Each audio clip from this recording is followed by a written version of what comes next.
यहाँ पर हमें बताना है कि कौन से स्टेटमेंट ट्रू होगी और यहाँ पर हमें एक ऑल्टरनेट सीरीज़ दे रखी है। अगर हमें ऑल्टरनेट सीरीज़ को ये चेक करना है कि वो कन्वर्जेंट है या डाइवर्जेंट है, तो हम सबसे पहले उसके एब्सोल्यूट कन्वर्जेंस चेक करते हैं। एब्सोल्यूट कन्वर्जेंट होती है तो हम कह सकते हैं कि वो कन्वर्जेंट होगी, और अगर सीक्वेंस सीरीज़ को उसके टर्म्स को पॉजिटिव टर्म सीरीज बनाने के बाद अगर वो डाइवर्जेंट आती है तो हम उसको कंडीशनली कन्वर्जेंट बोलते हैं।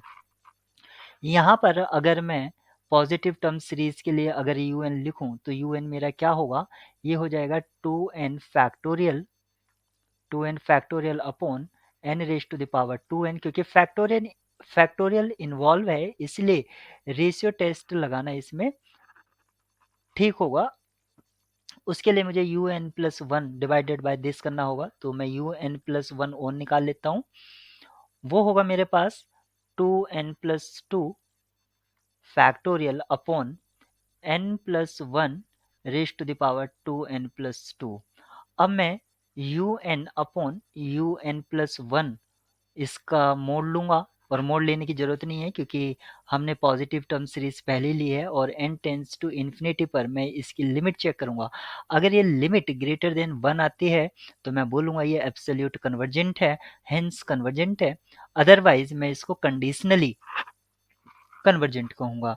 तो सबसे पहले u N upon you N plus one क्या होगा, ये मुझे मिलेगा 2n factorial upon n raise to the power 2n into, यहाँ से मुझको मिलेगा n+1 raise to the power 2n+2 upon 2n+2 factorial.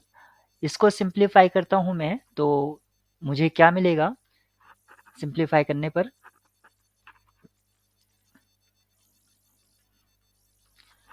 यहाँ से अगर मैं u N upon you N plus one को सिंप्लीफाई करता हूँ तो मुझे मिलेगा 2n से ये कैंसिल आउट हो जाएगा, लेकिन 2n+2 और 2n+1 एज ए दो फैक्टर यहाँ पर बचेंगे। तो डिनोमिनेटर में हमें बचता है 2n+2 और 2n+1,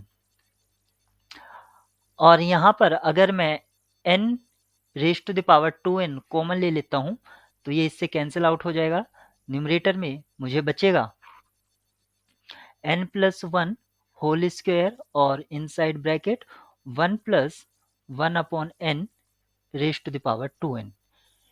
ये मेरे पास U N upon you N plus one का वैल्यू है। अब मुझे इसकी लिमिट चेक करनी है, तो यहाँ से मैं n square as a common ले सकता हूँ और ये वाले एन यहाँ से कैंसिल आउट हो जाएंगे। फाइनली मेरे पास जो एक्सप्रेशन बचेगा वो क्या होगा, 1+1 अपॉन एन स्क्वायर, और दूसरा ब्रैकेट होगा 1+1 upon n raise to the power 2n divided by 2+2 upon n, और सेकेंड ब्रैकेट होगा 2+1 अपॉन एन।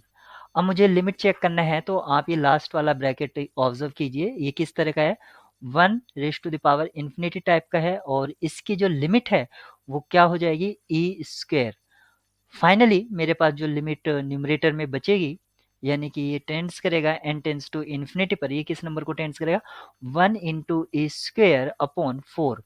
और ए स्क्वायर की जो वैल्यू होती है, यानी कि अप्रोक्सीमेट मैं लिखूंगा क्योंकि इरेशनल नंबर होता है, वो 2.718 होती है, और इसका जब स्क्वायर करूंगा तो लगभग 5 के अराउंड आएगा, 5/4, और इसका जो वैल्यू होगा वो ग्रेटर देन 1 होगा।